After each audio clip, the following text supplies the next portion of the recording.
Hey folks! So it's currently snowy outside and I'm basically trapped in the house, so what better time to cozy up and tell you all a little story. And the story I'm going to be telling you is the story of growing up asexual. Let me set, if you will, a scene. I am in year 3 and I am attending lower school. Although we were only in year 3, people had started to develop crushes, mainly girls, on their male classmates. Now we had this activity equipment in the playground. It was like a very toned down version of some kind of obstacle or assault course, you know, with the rope you had to walk across and some stepping stones and those kind of things. And for health and safety reasons, only one person was allowed on each bit of equipment at a time. So on our class's blessed day to get to use this assault course, we all got into a line and the teacher said when we could go, and one by one we would all go along the course. And I have such a vivid memory of standing in that queue, and as each of my male classmates stepped onto the activity equipment, assessing them one by one for whether or not they would be an appropriate crush. I thought that's how crushes worked. I thought you chose a boy based on things like how nice they were, or whether or not they agreed to sit with girls at break time, and you decided there and then to have a crush on them. You could keep that crush a secret, or you could tell your friends, but it was like a theatrical thing. Because of course we were in year 3 and we couldn't possibly be actually experiencing these emotions, so I thought everyone was putting it on. So I picked a non-threatening boy in my class, I told 1 or 2 of my friends about it, and that was that. Fast forward to middle school. Crushes are getting a little bit more serious now. People are actually dating. But everything was still pretty chaste. I continued to just choose crushes based on arbitrary factors. Maybe it was the boy who was nicest to me, or the least threatening, or in one case, the boy who was the most willing to connect Tamagotchis or trade crazy bones with me.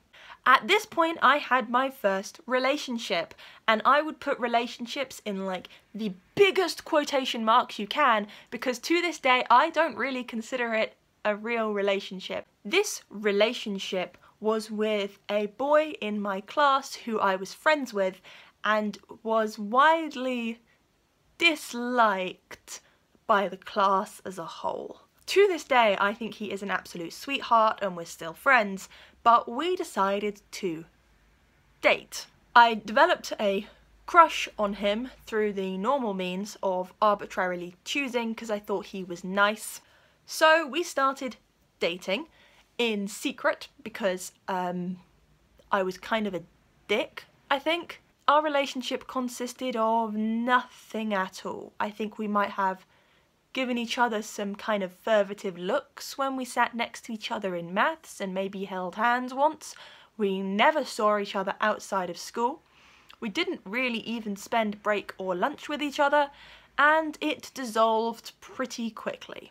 But I bring it up because I think it's worth noting that my crush system, in which I would just kind of choose someone, did actually result in something you could possibly call a relationship. By this point, one of my closest friends was actually having proper romantic relationships, and her life was filled with drama, and we all kind of engaged with that drama. Who she was dating and what happened was as much our business as theirs. And I don't think this really helped with my belief that relationships and dating was all about theatricality. Like, I seem to think that it was about the drama of it all. It wasn't actually about emotions. It was about hyped up, idealized emotions where everything was a big deal. So middle school came to the end, and almost everyone from my middle school then went to the same upper school.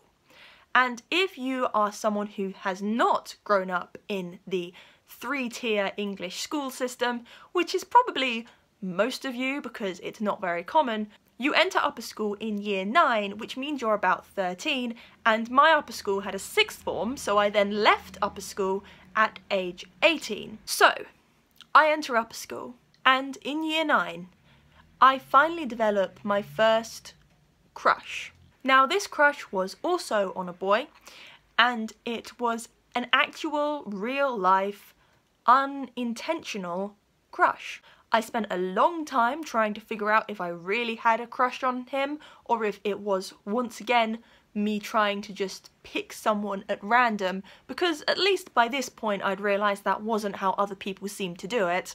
And I eventually realised, yeah, this is a crush. It was based on romantic attraction and a little bit on aesthetic attraction because he was reasonably good looking, and I got fluttery feelings at the idea of holding his hand, or, God forbid, kissing him. I was so pleased, I had it all figured out. Clearly I was just a bit of a late bloomer, and now everything was fine, perfectly normal.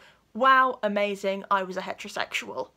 But then, sex happened. Or rather, people I knew started thinking about, talking about, and craving sex. It was only once I entered upper school and people seriously started talking about sex when I was forced to confront the fact I just found it kind of icky. My first thought wasn't, I'm different than everyone. My first thought was, once again, people were putting this on. I don't know why I thought everything to do with sex and relationships was this big theatrical act, but I have a feeling it might have had to do with the sheer number of sitcoms I watched as a child. In shows like Friends, sex and relationships are so overblown and dramatic, I thought everyone was just emulating sitcoms. Yes, that sounds crazy, but that was my first belief. It was a very naive bubble that I was floating around in, but because my best friend at the time also wasn't very interested in sex, I was able to just believe that that was what was going on and go on my way.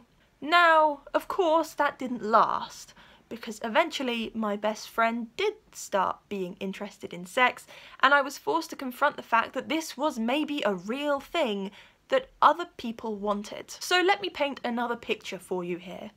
My friend and I are hanging out in the art rooms. Because we are both GCSE art students, we are allowed to hang out in the art room, but we were not doing art, we were on the sole computer on forums, and the conversation turned to sex. Now, whenever people talked about sex, I had a rather childish approach. La la la la la la la la la la la la la la, or something akin to that. And my friends would laugh and treat it as a bit of a kooky personality trait. But one particular friend started calling me asexual. It wasn't in a mean way, but it wasn't in a, have you considered the fact you might be, either. It was more like a, he says something sexual, I get squicked out, he laughs and says, oh, bless your little asexual soul, that kind of thing. And that was kind of the dynamic we had through the second half of year 10 and into year 11. By year 11, I'd gotten Tumblr and I'd heard the term asexual for the first time. Now, I thought I wasn't asexual, frankly, because I thought I was a late bloomer. By this point, I was about 14, 15, I figured it was possible that since I was late to the crush game, I could be late to the sex game as well. And it wasn't until the summer between GCSE and A-level, when I was 16 years old, I saw a post on Tumblr that said if you didn't start experiencing sexual attraction by the age of 16, you probably never will. I don't know if that post was true or not, it didn't have any sources, and it's not one that's still circulating, so I can't find it and do any more research, but I believed it.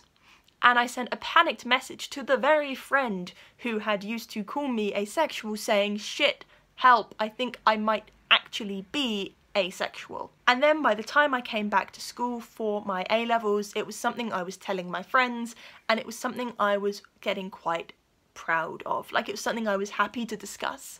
And that, my friends, is my story of growing up asexual.